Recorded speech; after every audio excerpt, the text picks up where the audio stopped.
So today's lecture is going to be on pressure. So before starting, I just want you to ask a question, K, Maeve, whatever you have learned in school or your past studies, can you define what is pressure?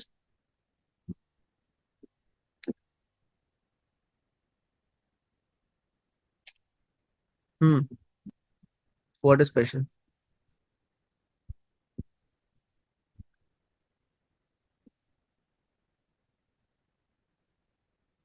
Are you here? You didn't guess I it think out, you right? glitched. Hmm. I think you glitched because I couldn't hear you for some time. I was saying that what is pressure? Can you define what is pressure? Whatever you know from the past learning, what you learned in school or let's say in the class before. Isn't Can- pressure like the force that Mhm. is applied on an object? Is this the force? Like when a force is applied on an object and then the impact, like So how do you define it formally? It's not as the force. You're close that it's you apply a force on an object. There's something else also that you're missing over here.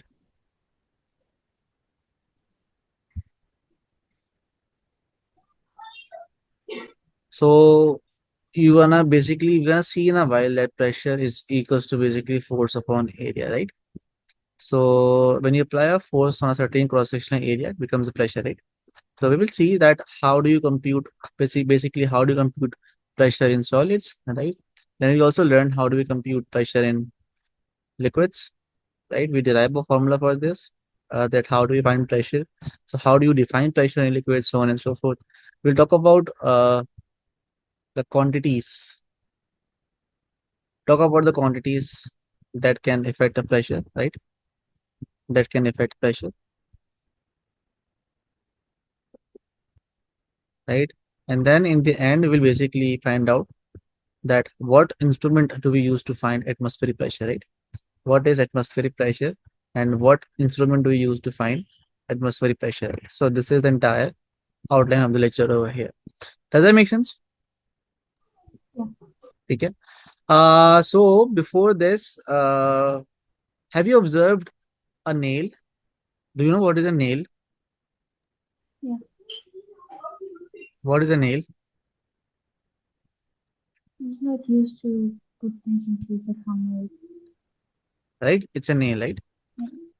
Yeah. It have a sharp, big cross surface area, and this point, which basically goes into the wall, has a very sharp end, right? A very small area, right? It has a very small area. So, have you touched this part of the nail, the sharp one, accidentally, or just touch it, just to feel it? Is Yeah, it sharp or not? Have you? yeah, Yes or no? yeah. Yes, right? So it's sharp. So why do you think that nails are designed like this? What is the logic behind having small cross-sectional area of the part which is going to go into the wall? Can you guess? Isn't to hold it like make it stable? Yeah, it's in Your place. voice is pretty low. Make it stable. With two hammers, so then keep it like in place, not moving around. So you're saying Shouldn't be that strong as well. it can go easily into the wall. Easily as well, and like it can be stable, like it won't move around. Right. So basically, we want to have a very sharp cross-sectional area so that if we apply a force from a hammer, right, small force from a hammer, let's say this is our hammer here. So if you apply a small force from the hammer, so it can easily go into the wall, right? So that is the design perspective over here. That means that the smaller area you have, the greater pressure is going to exert on the wall, right? Let's say you have this wall here, and if you want to, let's say, pin in a nail here, right? So the smaller the cross sectional area, the easier is going to go in towards the wall, right? So we have a relation from this discussion that pressure is inversely proportional to area, right? That means that if we have a smaller area, that means the pressure is going to increase, right? That means that it's going to go easily to the wall. Does that make sense? Yeah. Right? So let's see what does the slide says to you, and let's formalize our understandings in example. Like make sense of some effects in which a force acts on an object. We have to consider not only the force, right, but also the area, right? So this is basically discussion on pressure on solids, right? pressure in solids. Pressure in solids. Right. So, for example, wearing skis prevents you sinking into the soft snow because your weight is spread over the greater area over here, right? So let's see an example that why is it important, all right? Let's say you have two scenarios here, right? And let's say it is a soft sand here, right? Or the sand near the beach, which is soft, right? Let's say you basically let's say have two stools, right? You have two stools. One stool is like this,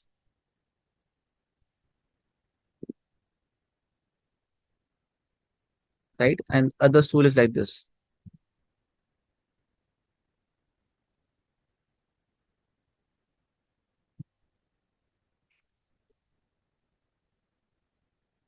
Okay, let's say you're sitting over here.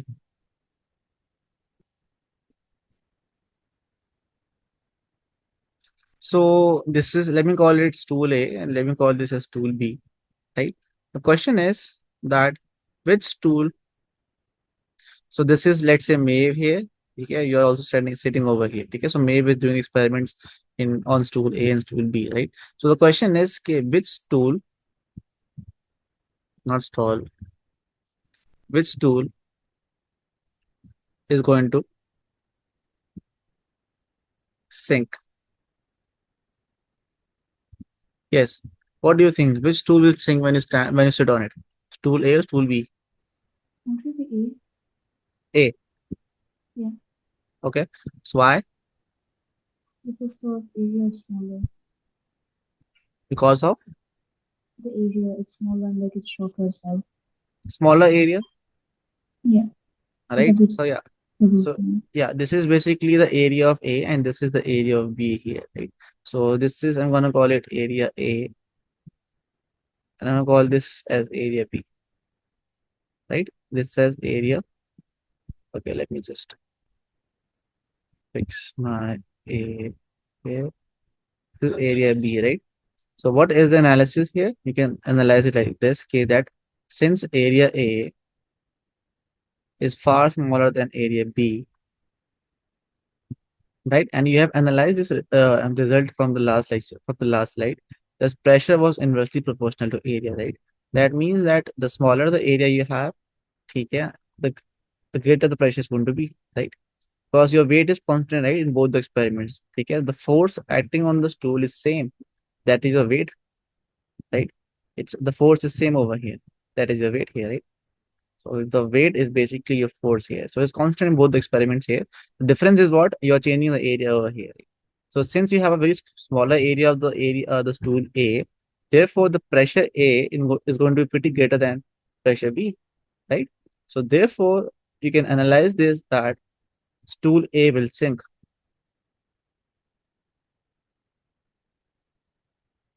Does that make sense? Yeah, Right? So this is the analysis over here. So you have a constant force, right? So pressure is not just the force here, it's also linked to the area here. So it's linked to the area in this particular scenario, right? So the smaller the area, the greater the pressure here, right? So in solids, we basically define pressure as follows. The pressure is proportional to force upon area, right? So if you want to define this formally, pressure is force upon area here, right? So the formal definition for this is this, which is the bottom one over here. The pressure is the force per unit area, right? So now question arises that you should have two questions here, right? Yes, sir, what is the SI unit of pressure, right? And the second question which should pop in your head is it scalar or vector? Is it scalar quantity or vector quantity here? So what do you think, Maeve? Is pressure a scalar quantity or a vector quantity? Yes, you are not audible. that's scalar. Is scalar. Why is it scalar? Can you define it? Why? I'm not sure. I think so. It's scalar. Okay. Okay. Okay. So let's see how. So first of all, let's derive the SI unit of pressure here. Let's see what is the SI unit of pressure here. Okay. So first of all, how do we derive the SI unit? We write down the formula, right? So the formula for pressure is force upon area. So how do we measure force? It is measured in newtons, right? How do we measure area? It is a meter square, right? So therefore, the unit from the formula comes out to be Newton per meter square, right? And we also have a predefined unit, a name for this particular thing. Pressure is basically also measured in pascals, right? Pascals. That is PA. Right? Both are fine, right? So in your exam, you should use pascals here. So they might ask the question in your exam, okay, what is 1 Pascal, right? What is 1 Pascal?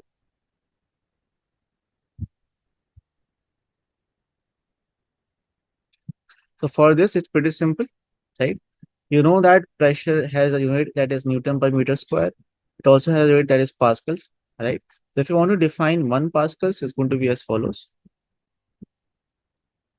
So 1 Pascals is going to be 1 Newton upon 1 meter square, right?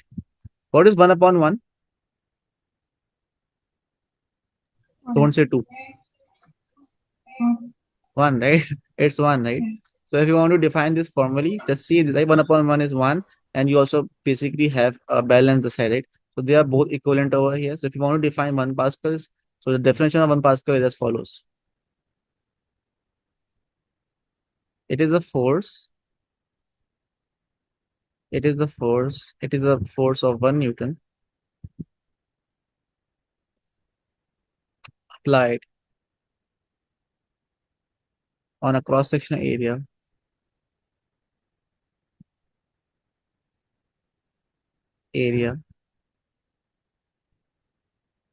of 1 meter square, right? So that's how you define this. This question pops in your paper too, right?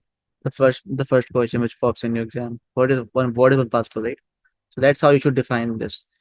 Okay, so now let's do a small example before I'm going to test your concepts, right? So let's do a small example before that.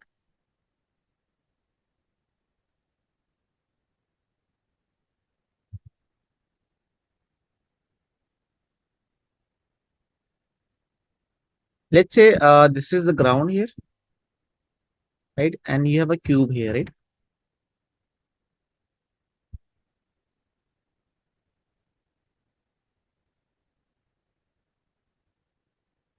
Right? And this cube is basically with the contact on the ground, right? This is the ground here. If I draw this cube in a three-dimensional way, so it's going to look like this,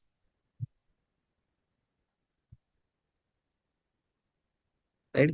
And let me say that the dimensions are 2 meter by 2 meter by 2 meter, right? So it's a cube. If I say that if it is placed on the ground, find the pressure exerted by the cube on the ground, right?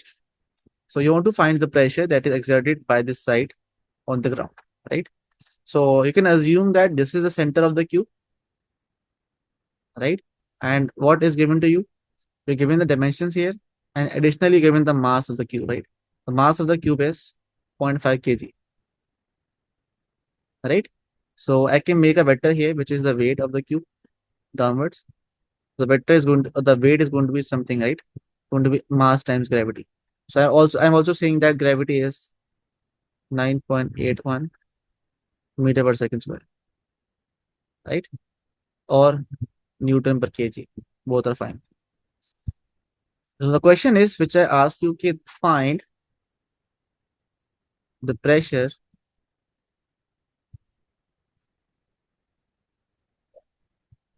exerted by the cube on the bottom side, which is in contact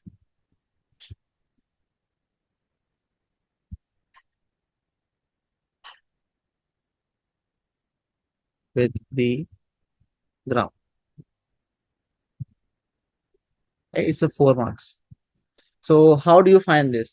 First of all, you should write down the formula, right? For the solution. We should first of all write down the formula here. So what is the formula of pressure in solids? It's force upon area, right? So you need to find out the force which is exerted by the cube on the ground, and you want to find the area which is in contact with the ground, right? Not this front area, the area that is in contact with the ground, right? So you want to find these two things here. Okay. So let's move on. So we have this cube, right? So I'm going to take a snip of this.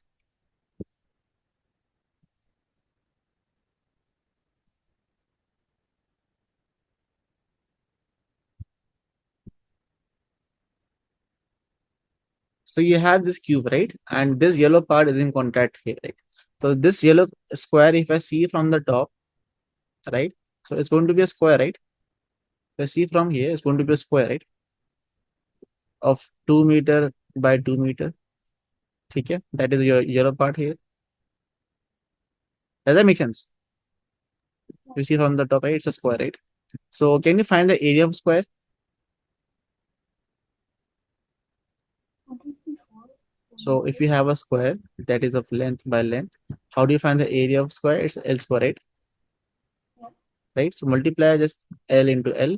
So the area of this surface that is in contact with the ground is coming out to be 4 meter square, right? So you have figured out the area of this particular problem, right? Now you want to find out that how much force is exerting on the ground, right? So the force is just the weight, right? Weight of the cube, right? That is applying a push on the ground, right? So you can find the force that is equivalent to its weight, right? How can you compute weight? It's mass times gravity, right? We had done this in the last lecture. You should know this, right? You know the formula of weight and mass and gravity, Yeah. right? So you are given the mass here, that is 0.5. You know the gravity value. I'm going to use 9.8, okay, for simplicity. So your force is coming out to be 0.5 into 9.8. What is 0.5 into 9.8? Compute this. What do you get? The force is coming out to be what? Should be in newtons.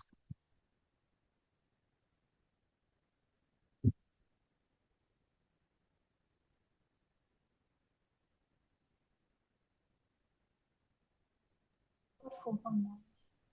What is the answer? 4.9. 4.9, 9. right? 9.8 divided by 2 is 2 4 the 8, 2 9 the 18, right? It's 2.4.9,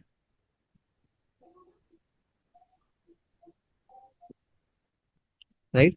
So now you know the force and now you know the area. You can simply compute the pressure that is exerted by the base of the cube. That is simply force upon area, right? So the force is 4.9 newtons. The area is 4. Can you compute this and let me know the answer? It's going to be in pascals. That is your answer.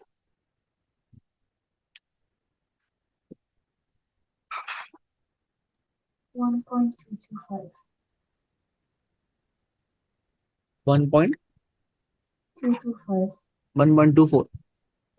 225. 225. 1.225. 1.25. So Oh, it's 1.225. 1.235. So 2.3, right?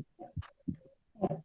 So always keep your answer into 3SF. So it's going to be 1.24 pascals, right? So that is how you compute the pressure that is applied by the cube onto the ground, right?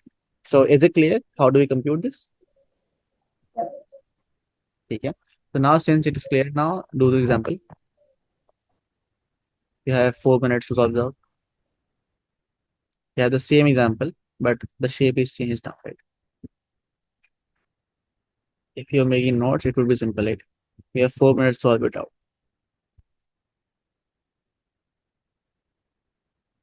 So we are given the weight of the box and you're given the dimensions here, right? You want to find out what? You want to find out the pressure on the floor. Okay, so basically you have a green part which is basically in contact with the ground. So to find the pressure that is exerted by the cube on the ground is as follows. So you can assume that this is a center point here, right? And this is the force that is going to be exerted by the cube onto the ground, right? So this is the weight of it simply, that is equivalent to its force. And how do you find the weight? It's basically mass into gravity. It's already given the value of weight of the box side. That is 24 newtons. You don't want to compute this amount. Okay. So first of all, the first step is to write the formula that pressure equals to force upon area. You have the force, you want to find out the area. Area of the part that is in contact with the ground, that is the green part here. So if you look from here, the top view, so it's going to be a rectangle here, right? Of 3 meter by 4 meter, right? So how do you compute the area for rectangle? It's length into breadth. So it's 3 into 4, right? So it's 12 meters square, right? So you have the force and you have the area. Simply solve it out. Just write down the formula again. Let me just go to a blank slide here.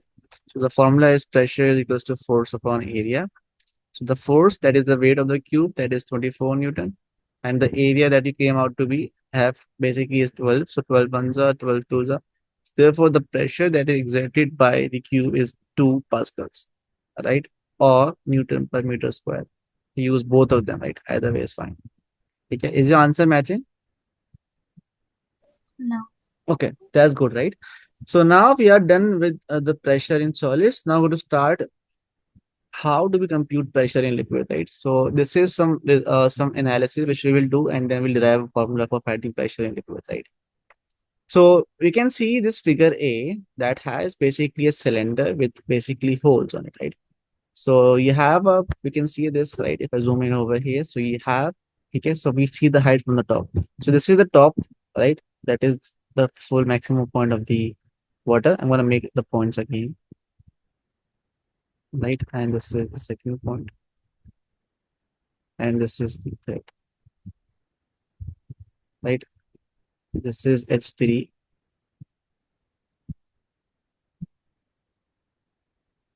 this is H2, and this is H, right?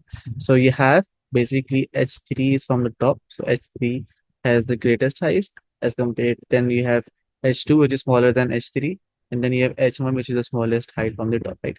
Depth. So H is what basically here, H is depth of liquid from the top surface, right? Depth from surface. So what do you analyze? If you increase the height, what happens to the pressure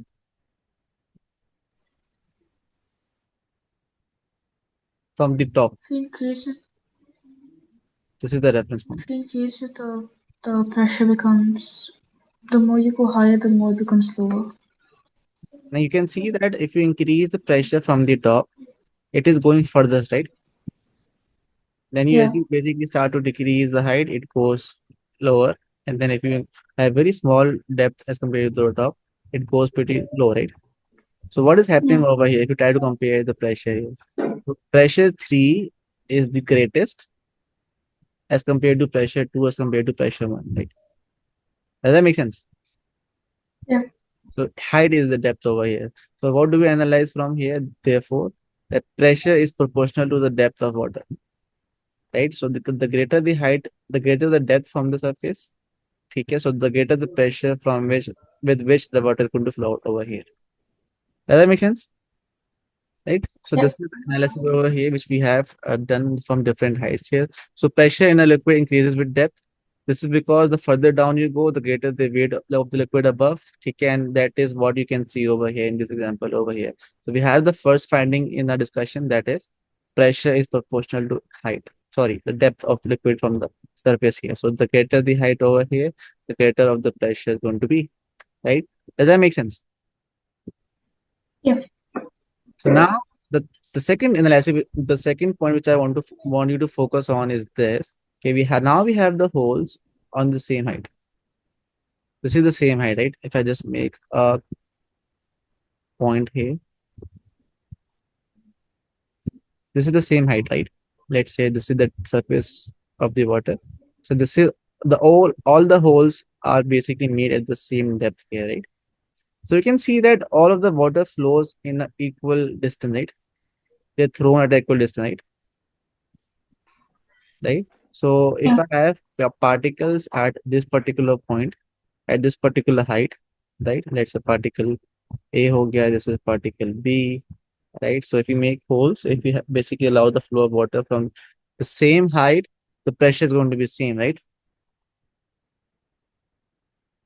Yeah. Pressure is same at a certain depth in the entire liquid. Does that make sense?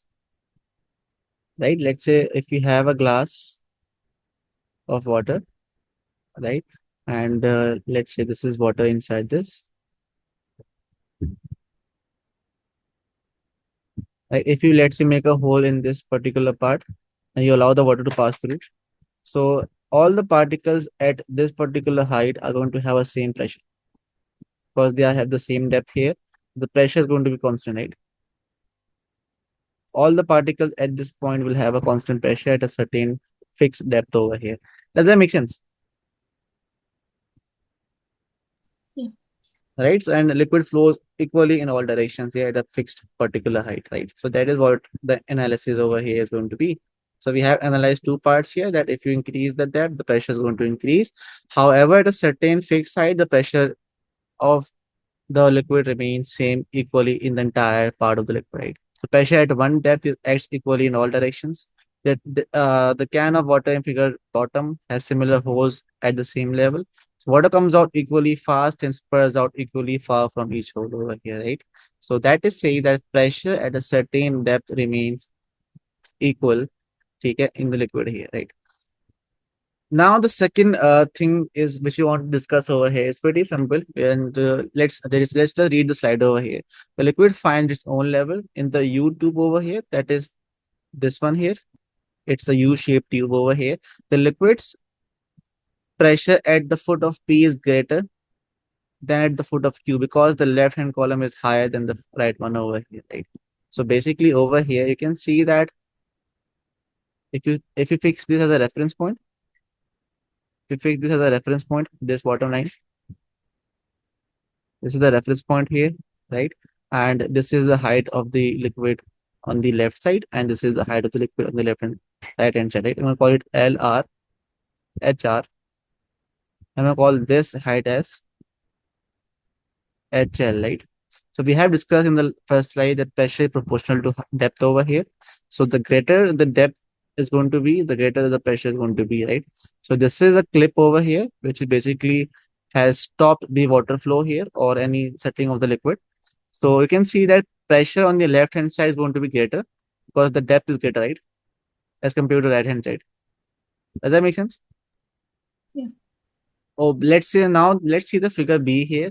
Now everything is open, right? So this tube is also facing air. This is also exposed to air. This is also exposed to air, right?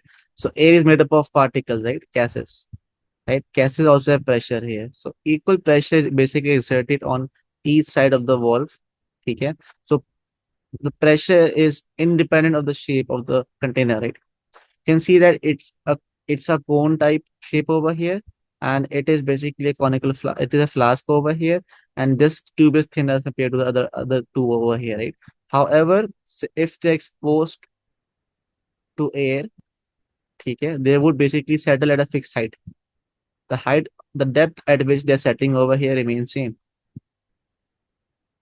Does that make sense? Yeah. Right? So when the clip is opened, okay, the liquid flows from P to Q until the pressure level are the same. That this liquid finds its own level, right? So if you leave the liquid to rest with the openings, the basically the top part as open that is exposed to air, it will settle to the equal value over here, right? Because they all are facing air and they are all facing basically the pressure of the air. So that is going to be constant for all of the container parts here, which you can see in this part, in this part, and in this part. That is why they basically settle at the same value of depth over here. Okay. Does that make sense? Yeah. Okay. So again, the last thing which I want to focus on before deriving the formula is that the pressure depends upon the density also. Can you explain how does pressure depends upon density of the liquid? Mm.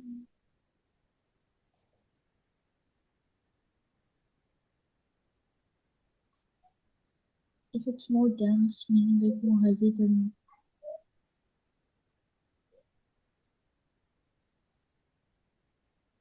yeah, if it's more dense, if it's like basically it means if it's more heavy, then obviously then since it's like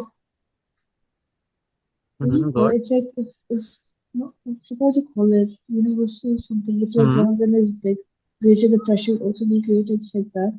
Mm-hmm. So if the density of the liquid is greater, then the pressure will also be greater. Okay. Mm-hmm. So yeah, basically, if you recall the formula of density, how do you measure density? It's mass upon volume, right? Yeah. Right.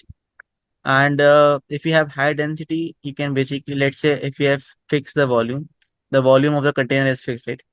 We have Yeah. fixed a single container here, right? So we are using a fixed container here. So the volume is not changing. So if you increase the density, that means that your mass is increasing, it. Does that make sense? Yeah. Right? So if you have a high density, that means that you have high mass.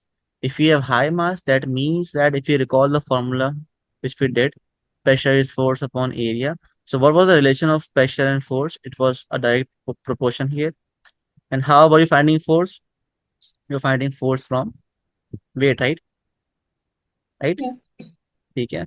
So greater the mass means that you have greater weight here. And if you have greater weight, that also means that you have high pressure here.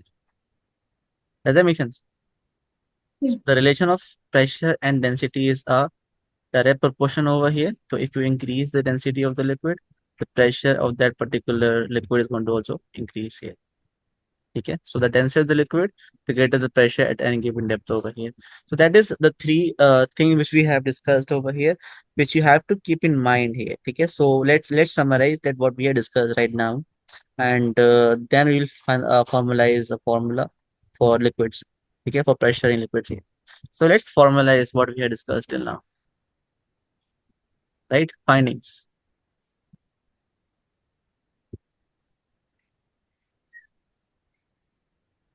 So we have the following findings over here that we discussed, that pressure is proportional to depth over here, right? The greater the depth below the surface of the liquid, the greater the pressure is going to be, right? We have discussed the second important thing, that pressure, pressure at a certain height or certain depth remains constant, right? And the third finding which we did in the last slide is pressure is proportional to density of the liquid, right? That means that if you have greater density of the liquid, you'll have greater pressure also, right? So these are the findings of the last discussion over here, right? So we'll do this part in the next lecture, right? I want to basically uh, derive the formula today. Okay. So let's derive a formula for pressure of liquids, right? So imagine you have a cube, right, which is filled with water, right, or a liquid. Okay, it's completely filled with liquid over here. Okay. And this is the bottom part which is in contact with the ground here, right? And this is the depth, right? This is the depth of the liquid, right? This is the surface of the liquid. This top part is the surface here. From the surface till the bottom, this is the depth of the liquid here, right? So and the density of the liquid is rho, right? It's given to you, it's a rho.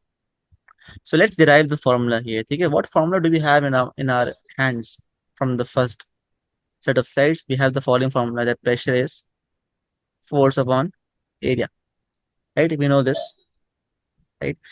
We want to go from here to the pressure in liquids to basically rho gh, right? So we want to basically come from pressure equals to force upon area, which is basically used in solids, to derive a relation which is basically applicable to liquids here, right? Let's say I have a cube. Yeah. Let's say I have a cube, which is this, right? And this is the cross-sectional area of the cube, the bottom part. I'm going to shade it as yellow. And this is the height of the cube, that is delta H. So how do I find the volume of the cube?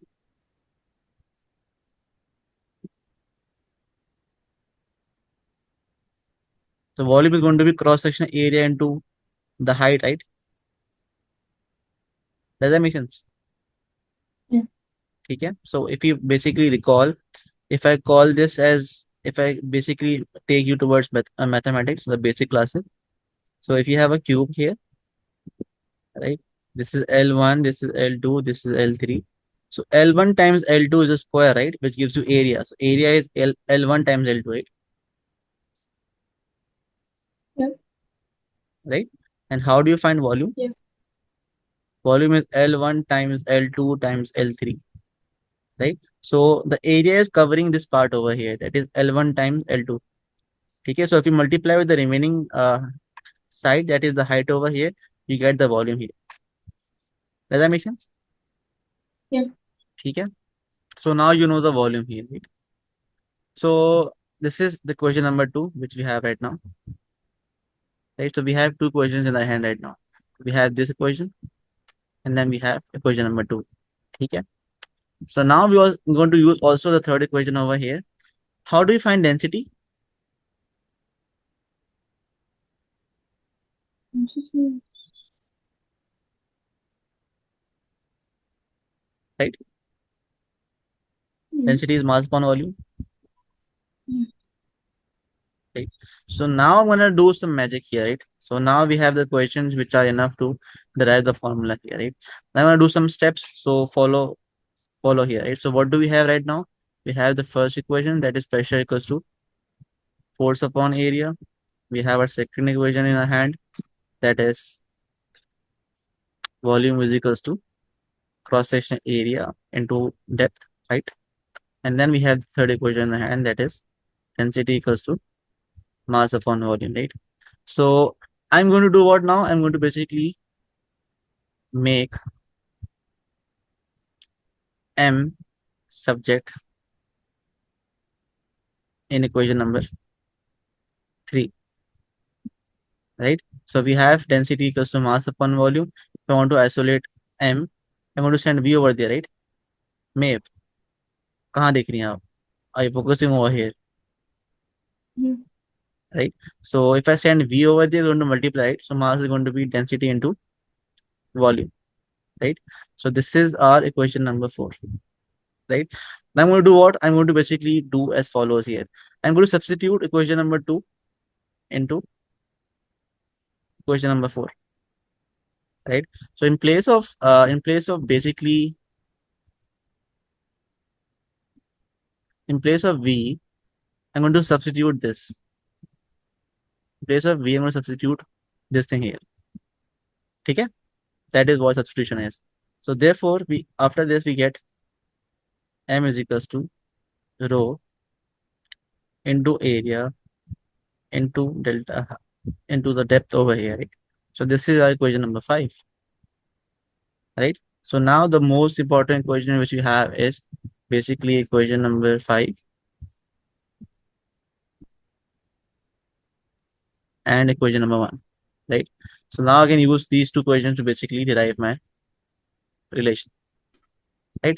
Now the first equation which I have right now is pressure equals to force upon area, and the second equation or the fifth equation which I have right now is mass is equals to density into area into depth, right?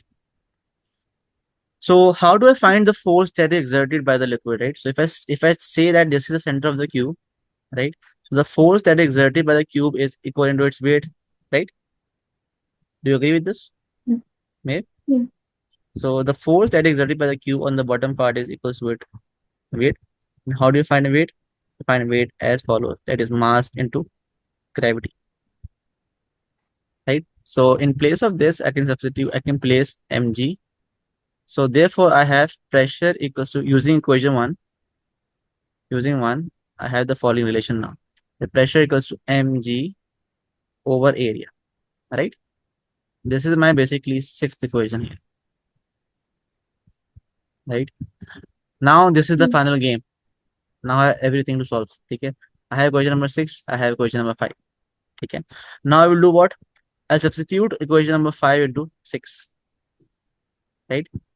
I will substitute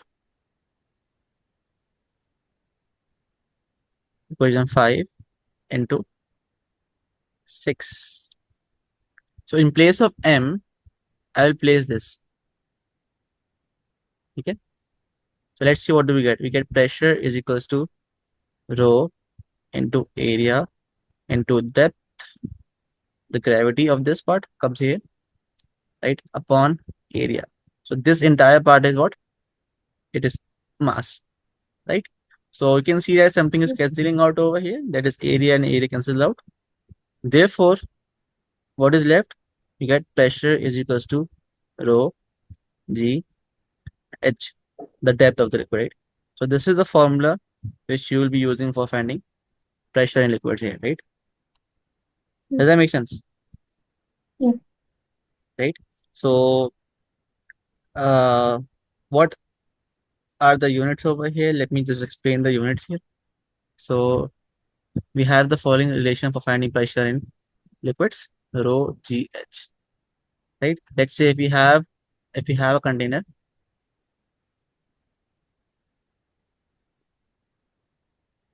right, and this is the water in the container here, which has the depth of h from the surface, delta h, right? And the density of the liquid is rho, right? So you can find the pressure of this liquid as follows, right? So what is P here? P is pressure of liquid in pascals. And what is rho here? Rho is the density of liquid. Density of liquid. It is in kilogram per meter cube. What is the G here? G is the gravitational field strength. Gravitational field strength. It is measured in Newton per kg. And what is delta H here?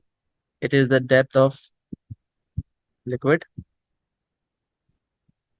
from the surface, right? And it is measured in meters here, right? So that is the entire formula which you have from this particular findings here. Does that make sense? Any questions? Yes. Yes. So mercury barometer is an instrument. Obviously, we can see it uses mercury, right? It is an instrument which uses mercury as a sort of liquid. Okay. So what is this apparatus setup over here? So this is basically finding atmospheric pressure, right? So this is the setup for finding atmospheric pressure. Okay. So what do you do, right? So you have a sort of a dish over here. You can just call it a dish, right? So this liquid is basically mercury, which is already mentioned. So how do you find pressure of the air? So you have air surrounding you, right? You have air surrounding you. So you just flip it, right? You just flip the test tube over here. It's sort of a test tube. You can say it's mm, sort of a U tube over here, right? It's not right to say U tube. It's sort of a, you can say test tube, right? So we just vertically flip it, and there is some atmospheric pressure which is getting applied by the air particles. So what happens? The liquid height settles automatically. So at basically air atmospheric pressure, the liquid settles at a height of 760 millimeters. Right. That means 1 atmospheric pressure. Right. So the standard value for atmospheric pressure at sea level is 1 atmospheric pascal. 1 atmospheric pressure, that is 1.5 pascals. Okay. So 1 atm means this is a standard unit for representing pressure. So atmospheric pressure means 1.5 pascals, right? So this is how we basically experimentally derive the values which you see in your MCQs and your questions, right? Okay. This is just stating जो हमने भी पढ़ा है कि difference in the height between the top of the mercury column and the surface of the mercury in the bowl. ठीक है, I just basically call it dish. Over here it is called a bowl. Let me just mention it. It is also called a bowl. So the height, which is basically settled by the liquid, is H. It gives the pressure, okay, that is getting applied onto the liquid, right? So at normal atmospheric pressure, the height is about 7 millimeter, Hg. Hg is basically a unit over here. So the value in pascals equals rho gh, and delta H is meters, rho shows density, and which is in kilogram per meter cube, and g is the gravitational field strength. So delta H, if delta H increases, ठीक है. Why will it increase? If that muscle pressure is increasing, right? Because we have seen the relation over here that pressure equals to rho g delta h. So over here you can see that pressure is directly proportional to delta h. Pressure is directly proportional to density, and g is a constant, right? So it doesn't matter over here. So g is constant. So there is no relation of pressure and gravitational field strength, right? Which is 10 meter per second square in your GCE level course, right? ये बस बता रहे हैं अगर आपने height of the liquid column, which is basically this delta H, if it increases, so your pressure would increase. If it decreases, your pressure decreases. Okay, that is just a direct proportional relation over here. So atmospheric pressure produces a vertical force on the mercury surface. So delta H is the vertical height of the column. If the tube is tilted, the mercury will extend further along with the tube. Delta H remains same, right? So it's just saying that if you just change the position of the tube like this also, right? So the delta H would remain same. Let me just draw correctly like this. Right? So this would be like this liquid, right? The height of above the surface of the liquid would remain same, right? This is what it is saying over here. So pressure will remain same despite the shape of the container. Okay. So would it be different with the wider tube? So the space above the mercury in the tube is a vacuum except for a little mercury vapor over here. So this is just saying that over here at the top we have vacuum. There is no air particles over here, so we cannot. So we should be sure कि यहाँ पे हमारे पास कोई pressure exert नहीं हो रहा within the test tube over here or the tube which is used over here, right? This is a vacuum.